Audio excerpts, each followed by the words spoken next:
स्वागत है आपका हमारे एक और अनदर वीडियो के अंदर। अब कक्षा 10th के एग्ज़ाम ख़त्म हो चुके हैं और कक्षा 10th के एग्ज़ाम के ख़त्म होने के बाद अब स्टूडेंट्स क्या करें? अब रिलैक्स फ़ील कर रहे होंगे सभी। सबके मन में जो एक डर था कि पेपर कैसे होंगे, वो एक डर ख़त्म सा हो चुका है। लेकिन अब उनके मन में एक सवाल अभी भी घूम रहा होगा कि अब 10th के बाद आगे क्या करना है? कौन-सी सब्जेक्ट लेना है, कौन से फ़ील्ड में जाना है, किस करियर को चूज़ करना है, किस करियर को अपनाना है, किस करियर को चूज़ करना है। ये सारे सवाल उनके मन में चल रहे होंगे। अब आपका पेपर कंप्लीट हो गया। अब चाहे आपका पेपर बहुत अच्छा हुआ हो, थोड़ा अच्छा हुआ हो, ख़राब हुआ हो, बुरा हुआ हो, उसे भूल जाना है। उसे भूल जाओ कि भई पेपर अब कैसा हुआ है। अच्छा हुआ बहुत अच्छी बात है, थोड़ा बहुत अच्छा हुआ है तो अपने आप को नर्वस नहीं करना है, अपने आप को डर महसूस नहीं करना है कि क्या होगा, क्या होगा। अब आपको करना क्या है, अब उसे भूल जाना और आगे 11th में आगे अब क्या करना है, यानी 11th में आगे क्या करना है उनको। आगे 11th में क्या करना है, कौन से फ़ील्ड में जाना है, किस फ़ील्ड में जाना है, तो वो देखना है कि भाई अब 11th में क्या करें। 11th में क्या करें, भाई अपने 11th 10th ख़त्म होगी, 10th कब ख़त्म होगी, 10th के बाद 11th में क्या करें, कौन से सब्जेक्ट को अपने करियर के तौर पर लें, कि भाई अपना करियर किस सब्जेक्ट में बनाना है। तो ये सवाल कहीं न कहीं उनके कन्फ्यूजन हो रहा होगा, वो कन्फ्यूज़ हो रहे होंगे। भाई कन्फ्यूजन है ही, होता ही है कि भाई अब आगे क्या करें? कौन-सी सब्जेक्ट लें? कौन-सी सब्जेक्ट लें? कौन-सी सब्जेक्ट में अपना करियर बनाएँ? तो ये सारी चीज़ें अपने कन्फ्यूजन चल ही रहा होगा उनके। अब जिससे कि हम अपने आगे अपने करियर को बेस्ट बना सकें, तो इसके लिए हम क्या करें? कौन-से सब्जेक्ट चुनें? हम क्या करते हैं कई बार अपने कलीग्स के, अपने आस-पास के पड़ोसियों के, अपने लोगों की बातों को सुन कर के बच्चा ये ले ले सब्जेक्ट, बच्चा ये ले ले, इसमें अच्छा है, इसमें ले अच्छा है, वो अच्छी है, वो अच्छा है। इन सभी चीज़ों को इग्नोर करके आपको अपने मन की बात, अपने मन में क्या चल रहा है, उसकी बात को अपने सुनना है। तो मैं आपको बताऊँगा कि किस फ़ील्ड में आपको जाना है और कौन-सा फ़ील्ड आपके करियर को बेस्ट बना सकता है, कौन-सी सब्जेक्ट लेकर आप अपने करियर को अच्छा बना सकते हो, वो मैं आपको यहाँ पर बताऊँगा। तो चलिए आगे बढ़ते हैं हम। तो सबसे पहले तो देखिए हम आगे बढ़ेंगे, मैंने बता दी कि 10th के बाद आगे क्या करें। देखो यहाँ पर 10th के बाद आगे 10वीं में कोर्स कौन-सा लें, कौन-सा सब्जेक्ट लें, कौन-सा कोर्स लें, कौन-सी सब्जेक्ट को लें, कौन-सा कोर्स लें या कौन-से सब्जेक्ट को लें, जो आपके करियर को बेस्ट बना सकती है। तो चलिए शुरुआत हमारी हो चुकी है और आगे बढ़ते हैं हम। तो देखिए,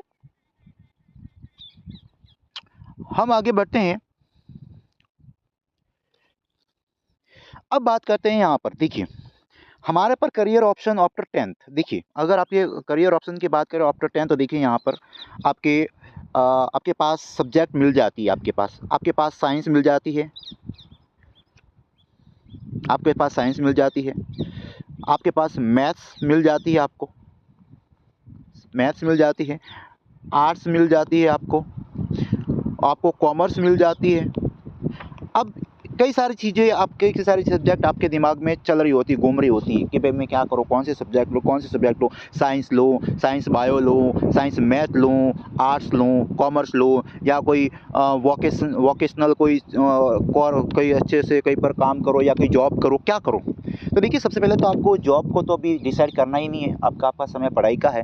तो 10th के बाद आपको 11th करनी है, 12th करनी है, फिर आपके कॉलेजेस होगी, आपके बैचलर डिग्री होगी, मास्टर डिग्री होगी, और आगे आप करना चाहते हो, तो उस पर आपको अपना फोकस रखना है। तो सबसे पहले तो बात करते हैं इन सब्जेक्टों की। मैं बात की साइंस, आपके साइंस बायोलॉजी, ये बायोलॉजी होती है, साइंस बायोलॉजी, ये साइंस बायो होती है, साइंस बायोलॉजी होती है, ये आपके मैथ्स होती है, ये आपके आर्ट्स होती है और ये कॉमर्स होती है।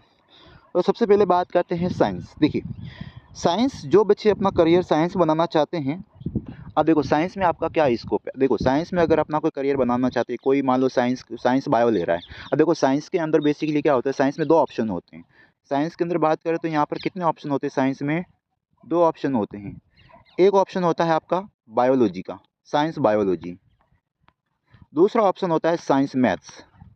अब ये जो दो ऑप्शन होते हैं, इन ऑप्शन को अपने स्तर पर कैसे चूज़ करना है, कैसे इसको चूज़ करें।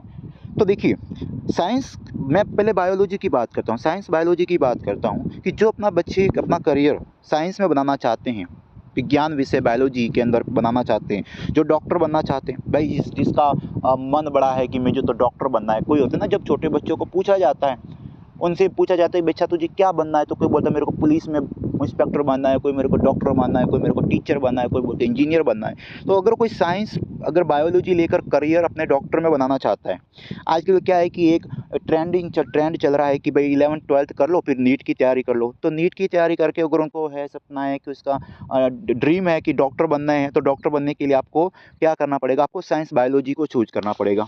अब दो चीज़ें होती हैं, मैंने आपको साइंस बायोलॉजी बताई और साइंस मैथ्स बताई। तो देखो इसमें क्या होता है कि इसमें बेसिकली एक और चीज़ होती है,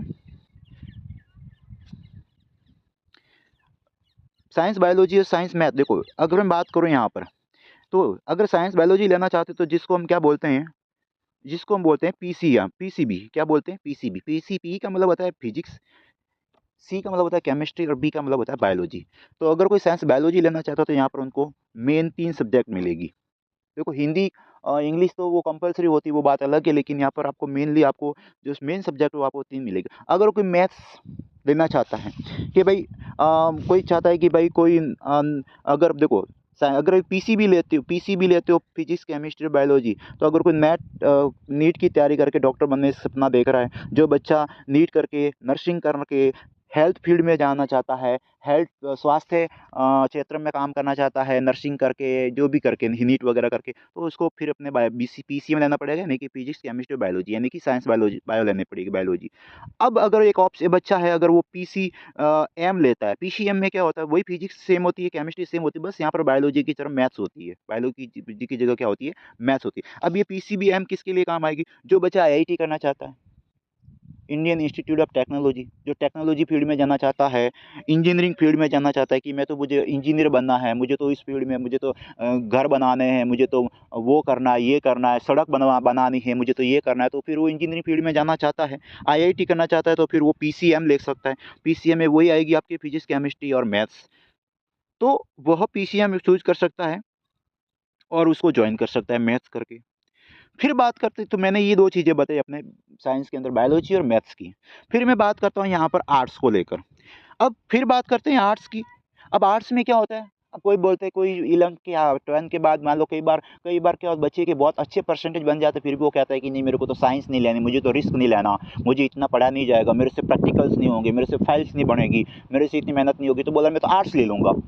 अब आर्ट्स लेने के बाद क्या होता है, आर्ट्स में फिर क्या होता है, अब कोई भी देखो सब्जेक्ट कोई छोटी बड़ी नहीं होती है, हर एक फील्ड का अपना एक स्कोप होता है। कोई भी सब्जेक्ट लोगे आप में उसका आपका करियर बना सकते हो अच्छे से, चाहे आप साइंस ले लो, बायो ले लो, मैथ्स से ले लो, आर्ट्स ले लो, चाहे कॉमर्स ले लो, चाहे और भी आप ले लो। हर किसी का अपना अपना एक इंपॉर्टेंस होता है सब्जेक्ट का, हर किसी में अपना स्कोप होता है, आप अपना करियर बना सकते हो।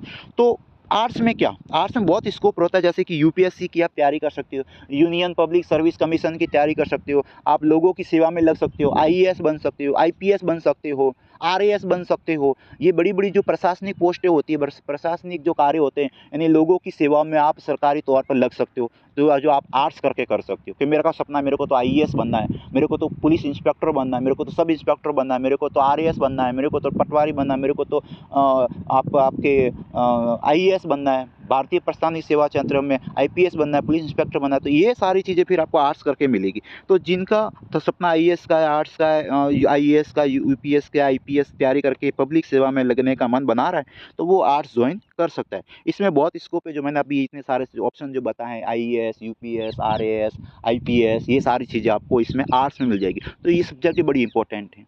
ऐसे नहीं कि दूसरों की बातें हमें आके के क्या इतने अच्छे परसेंटेज बने और फिर वो कहते तूने तो आर्ट्स ले ली, कि आर्ट्स कौन लेता है, आर्ट्स क्या करेगा करके। तो देखो हर सब्जेक्ट में अपना स्कोप है, आपको दूसरों की बातों को सुनना नहीं है, इग्नोर करना है, कि जो बोलता है बोलने दो, अपने मन लगा के किसी भी सब्जेक्ट को चूज़ करो, अपने मन की सुनो। दूसरों की सुनोगे तो कन्फ्यूज हो जाओगे, पीछे रह जाओगे कि अब मुझे ये करना था और मेरे घर वालों ने ये बोल दिया, पड़ोसियों ने ये बोल दिया, मेरे दोस्तों ने ये ले ली, मैंने ये ले ली। इन बातों को छोड़कर कि अपने कलीग्स ने ये ले ली, मेरा साथ में दोस्त पढ़ता था उसने तो साइंस ले ली, मैंने आर्ट्स ले ली, इन चीज़ों को छोड़कर अपने मन की सुननी और जिस सब्जेक्ट में आप बेस्ट हो कि मुझे ये लेनी है, उसको आपको चूज़ करना है। फिर ये तो बात हुई अपने आर्ट्स और साइंस की। फिर बचती है आपकी एक और सब्जेक्ट मेन, जिसमें आती है कॉमर्स। अब कॉमर्स में क्या, कॉमर्स को चूज कैसे करें, कॉमर्स क्या आप में क्या बेनिफिट देगा कॉमर्स। देखो फिर बात करते हैं कॉमर्स की। तो अपने मान लो किसी के पिताजी बहुत बड़े बिजनेसमैन है, बहुत बड़ा बिजनेस चल रहा है, धंधा चल रहा है, और उसका मन है कि भाई मेरे को तो इतना, मेरे से तो आर्ट्स भी नहीं पढ़ी जाएगी, मेरे से तो साइंस भी नहीं पढ़ी जाएगी, तो फिर आगे क्या, कि मेरे से तो इतनी मेहनत नहीं होगी, तो फिर आगे क्या करें कि भाई मेरे को तो कॉमर्स लेनी है, मेरे को तो अपने पिताजी का बिजनेस आगे चलाना है, मेरे को तो बिजनेस करना है, मेरे को तो बिजनेस करना है, मेरे को तो कॉमर्स ले लो और कॉमर्स लेके बड़ा वाणिज्य क्षेत्र में चला जाऊँ, बिजनेस करूँगा, सीए बनूँगा, चार्टर्ड अकाउंटेंट बनूँगा, अकाउंटेंसी करूँगा, अकाउंट बनाऊँगा, ये सारी चीज़ें करूँगा। तो क्योंकि मुझे तो बिजनेस में आगे बढ़ना चाहता है, तो उसका करियर अगर बिजनेस में बढ़ाना चाहता है तो फिर वो कॉमर्स ले सकता है। वाणिज्य वो बिजनेस वाणिज्य वर्ग, कॉमर्स यानी वाणिज्य वर्ग उसको चूज कर सकता है। अगर कोई बिजनेस फील्ड के अंदर जाना चाहता है, अपना करियर बनाना चाहता है, बिजनेस में सीए बनना चाहता है, अपने पिताश्री के, अपने पूर्वजों के बिजनेस को आगे बढ़ाना चाहता है, तो फिर अकाउंट करना चाहता है, तो वो सही फिर कॉमर्स चूज कर सकता है। तो ये ऑप्शन फिर आपको मिलेगा कॉमर्स सब्जेक्ट के अंदर। तो मैंने यहाँ पर साइंस, आर्ट्स, साइंस के अंदर भी science, bio, maths, science maths, arts और कॉमर्स तीनों की अंदर कहाँ पर आपको स्कोप ज़्यादा है, कहाँ पर आपको क्या, कौन से सब्जेक्ट से क्या फ़ायदा होगा, क्या फ़ायदा ही है, नुकसान तो है ही नहीं है, तो फ़ायदा ही है। अब ये सारी चीज़ें मैंने आपको बता दी कि क्या, तो इसलिए आप अपने मन की सुनो। पहले तो अपने आप को डिसाइड कर लो कि मुझे कौन से सब्जेक्ट लेंगे, अपने मन की करो। तो आपको डॉक्टर बनना है, आपको नर्सिंग फील्ड में जाना है, अगर आपको इंजीनियर बनना है, आपको अपने बिजनेस चलाना है, कॉमर्स लेनी है, क्या करना है, क्या करना, अपने पहले अपने डिसाइड कर लो। डिसाइड करने के बाद, नीचे करने के बाद आप अपने एक सब्जेक्ट को चूज करो, अपने सब्जेक्ट को चूज करो, उसको ग्रहण करो। ऐसे नहीं कि दूसरों की बातों में आके, या मेरे को तो साइंस लेनी थी, मेरे घर वालों ने आर्ट्स बोल दी, मेरे तो आर्ट्स लेनी थी, घर वालों ने कह दे साइंस ले ले, डॉक्टर बनना, तो फिर आपके ऊपर प्रेशर होगा, वो आपका दबाव होगा, फिर आप अपने मन से आप ना तो पढ़ाई कर पाओगे, ना उसमें आप अपना निपुण हो पाओगे। तो अब बात करता हूँ कि किन किन बातों को ज़्यादा नहीं सोचना।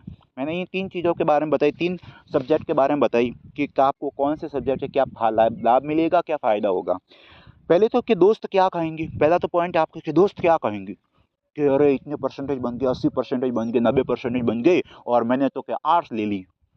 अरे तो वो बोलेगा कि तूने साइंस में इतने परसेंटेज बना दिए और तूने आर्ट्स ले ली, क्या करेगा, आर्ट्स, आर्ट्स तो लड़कियाँ लेती है, लड़के कौन से के आर्ट्स लेते हैं। इन बातों को छोड़ दो आप, अपने मन की आपने चूज के लिया मेरे को तो आर्ट्स लेनी है, तो फिर आर्ट्स लो। किसी ने चूज किया भले मेरे 60% भले बने हो, लेकिन आपका मन साइंस लेने का है कि मेरे को साइंस बायो पढ़नी है, साइंस मैथ्स पढ़नी है, तो क्या अरे तू कोई, फिर बोलेंगे दोस्त कहेंगे अरे 60% ही तो बने हैं, कौन सा तू क्या कर लेगा साइंस के अंदर, आर्ट्स ले लेता, कॉमर्स ले लेता। इन सारी चीज़ों को इग्नोर करो, अवॉइड करो, इनकी तरफ ध्यान मत दो, सोचो मत उनके बारे में, अपने मन की सुनो, अपने दिल की सुनो, और जो सब्जेक्ट आपको प्रिफेयर हो, आप अपने निपुण हो, उसको आप उसको ले लो, ज्वाइन कर लो, उसके अंदर अपना करियर बनाना चाहते हो, अच्छे से मेहनत करो। तो दोस्तों की बातों को छोड़ देना है।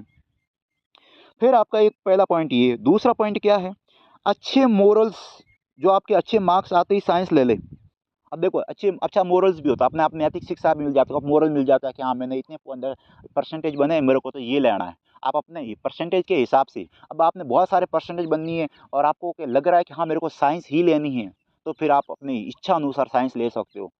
आपको मन नहीं है साइंस लेने का, मेरे 80% बन के फिर भी मेरे को साइंस नहीं लेनी है, मेरे को तो आर्ट्स लेनी है, तो आप अपनी इच्छा अनुसार अपने मन की सोचो, मन की सुनो और आर्ट्स ले सकते हो बिंदास, और अच्छे से अपनी तैयारी कर सकते हो, अपने पढ़ सकते हो। फिर बोलेंगे पेरेंट्स की इतने अच्छे जो परसेंटेज बना दिए, लेके आर्ट्स ले ली क्या कर लेगा, दोस्तों ने बोले आर्ट्स ले लिया अब क्या कर लेगा, इतने परसेंटेज बनाए। इन बातों को छोड़ के अपने करियर पर फोकस करना है, जितना हो सके अपने करियर पर फोकस करना है कि मुझे इस फील्ड में ये करना है, मुझे इस फील्ड में ये करना है, मुझे साइंस ही पढ़नी है। तो इस चीज़ का भी पूरा ध्यान रखना है। फिर तीसरा पॉइंट आपका है, दूसरों की बात पर ध्यान नहीं देना। मैंने अभी ये बात बता दी है सारी कि दूसरों की बातों पर फोकस करना ही नहीं है, अपने मन की सुनो, अपने दिल की सुनो, जो अपना दिल कहता है, मन करता है वो करो। जिस सब्जेक्ट को आप अपने, देखो अभी भी समय है, रिजल्ट आने में अभी समय है, आप अपने मन में एक ठान लो, डिसाइड कर लो कि मुझे अपने दिल से, किसी के प्रेशर में आके नहीं लेना डिसीजन, ध्यान में रखना है। पेरेंट्स अभी से बोल रहे कि बच्चा तुझे तो भले कितने परसेंट बने साइंस लेनी है, कोई बोल रहे बहुत अच्छे परसेंट बना है फिर भी तेरे को कॉमर्स लेनी है, आर्ट्स लेनी है, नहीं, अपने मन की सुनो। दूसरों की सुनोगे तो फिर बाद में पछतावा होगा, कंफ्यूज हो जाओगे, ध्यान रखना। इसलिए दिल की अभी से डिसाइड कर लो, आपके पास समय बहुत है, रिजल्ट आने में समय है, इसलिए दूसरों की बात पर ध्यान नहीं देना, इस बात का पूरा ध्यान रखना। चौथा पॉइंट है, अपने मन की सुनिए, जो मैंने आपको बता दिया, अपने मन की सुनो, अपने दिल की सुनो, अपना दिल क्या कहता है, अपना मन क्या कहता है, उस सब्जेक्ट को चूज़ करो। आप किसी के प्रेशर में आके सब्जेक्ट चूज़ नहीं करनी है, ये ध्यान में रखना है। चाहे साइंस हो, चाहे आर्ट्स हो, चाहे कॉमर्स हो, चाहे आप जॉब कर रहे हो, चाहे कोई और फील्ड में और सब्जेक्ट ले रहे हो, वो अपने मन की सुनो। मैंने यहाँ पर 3-4 सब्जेक्ट के बारे में बता दिया है जो इम्पोर्टेंट होती है, जहाँ पर बच्चे ज़्यादा लेते हैं। ये 3 सब्जेक्ट होते हैं जहाँ पर बच्चे ज़्यादा लेते हैं, क्योंकि उनको इतनी अवेयर होती है। तो अवेयरनेस को बढ़ाओ, अपने एक्सपीरियंस को बढ़ाओ, अपनी बात को सुनो, अपने मन की सुन के अपने सब्जेक्ट को चूज़ करना है, अपनी सब्जेक्ट को, विषय को, अपने आप को चूज़ करना है। अगर अपना करियर उस फील्ड में बनाना चाहते हो, दूसरों के प्रेशर में आके, दूसरों के दबाव में आके, घरवालों की सुन के, पड़ोसियों की सुन के, दोस्तों की सुन के, अपने कलीग्स की सुन के अगर आप डिसीजन लोगे तो फिर पछतावा होगा, फिर पीछे रह जाओगे। तो इन बातों का पूरा ध्यान में रखना है। 10वीं कंप्लीट हो गई चुकी है आपकी, आपको पता है आपका पेपर कैसा हुआ, आपको अभी से आभास हो गया होगा कि मेरे कितने परसेंटेज बनेंगे, कितने मार्क्स आएंगे, क्या होगा क्या नहीं होगा। इसलिए अभी से डिसाइड कर लो कि मुझे आगे सब्जेक्ट 11th में 12th में क्या करना है, कौन से सब्जेक्ट लेनी है। इस बात का पूरा ध्यान रखना है। तो गाइड के लिए हम आपके लिए हमेशा अवेलेबल रहेंगे। जो आपके सुझाव हो, कमेंट्स हो, अगर इस वीडियो से संबंधित हो, अपने कमेंट्स में बॉक्स में लिखकर अपने सुझाव दे सकते हो। मैं आपके सवालों का जवाब ज़रूर देने का प्रयास करूँगा। तो ये उम्मीद है कि आपके लिए वीडियो बहुत ही इम्पोर्टेंट रहेगा, अपने करियर को लेके, अपने सब्जेक्ट चूज़ को करने के लेके। मैंने आपको बता दिया कि किस सब्जेक्ट में क्या-क्या ऑप्शन हैं, क्या-क्या ऑप्शन से आप क्या कर सकते हो, क्या नहीं कर सकते हो, वो सारा मैंने आपको एक वीडियो के अंदर बता दिया है। तो उम्मीद है कि आपको इससे बहुत लाभ मिलने वाला है, बहुत ही आपको इससे प्रॉफ़िट होने वाला है इससे। तो चलिए, चलते हैं और मिलते हैं अपने एक और वीडियो के अंदर, स्पेशल वीडियो के अंदर। तब तक के लिए अपना ध्यान रखिए, ख़्याल रखिए। जय हिंद, धन्यवाद।